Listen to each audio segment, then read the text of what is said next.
শুভ বিকাল বন্ধুরা, নতুন একটি ভিডিও নিয়ে চলে এসেছি আপনাদের মাঝে। কেমন আছেন সবাই? আমি ভালো আছি।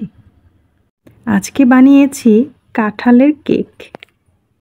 নরম কিছু কাঁঠাল ছিল, বাচ্চারাও কেউ খেতে চায় না কাঁঠাল, আর নরম কাঁঠাল এমনি তো খেতে ভালো লাগে না, তাই ওদিন কাঁঠালগুলো চেলে বক্সে করে ফ্রিজে রেখে দিয়েছিলাম। আমার মা যখন ছোট ছিল, আমার দাদু নাকি আমার মাকে কাঁঠাল দিয়ে কেক খাইয়েছিল।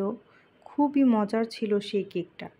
তো মায়ের কথায় মনে পড়ে গেল হঠাৎ যে আমিও কাঁঠাল দিয়ে কেক বানাতে পারি, দেখি কেমন হয়। তো যেই কথা সেই কাজ, আমিও বানাতে চলে গেলাম কাঁঠালের কেক। একটু ভয় ভয়ও কাজ করছিল, কারণ এই প্রথম কাঁঠাল দিয়ে আমি কেক বানাতে যাচ্ছি, কেমন না কেমন হয়, তাই বারবার খুলে খুলে দেখছিলাম যে কেমন হয়, ভালো হয় না খারাপ হয়। এদিকে ছেলেও বারবার পাগল করে ফেলছে, মা এখনই কি তোমার কেক হয়নি হয়নি।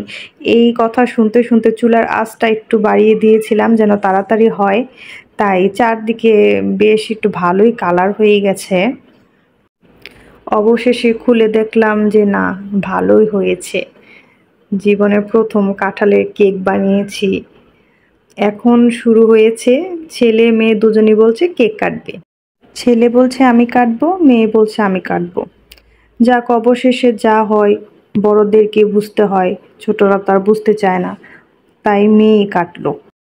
প্রচণ্ড গরম ছিল কেকটা, আপনারা দেখলেন মেয়ে কীভাবে কেটেছে। তারপর আমি ছুরিটা হাত থেকে নিয়ে আমি কাটার ট্রাই করছি। প্রচণ্ড গরম, ধরতেই পারছিলাম না, তাই ছুরি দিয়ে একটু নাড়াচাড়া করছিলাম।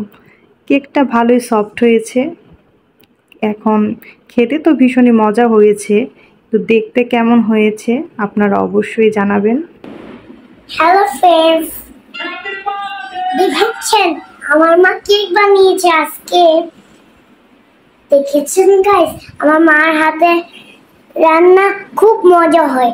বলেছিলাম না আপনাদেরকে, আপনারা সবাই কালকে কিন্তু আসবেন, আপনাদের জন্য আমি বানিয়ে রেখে দিব।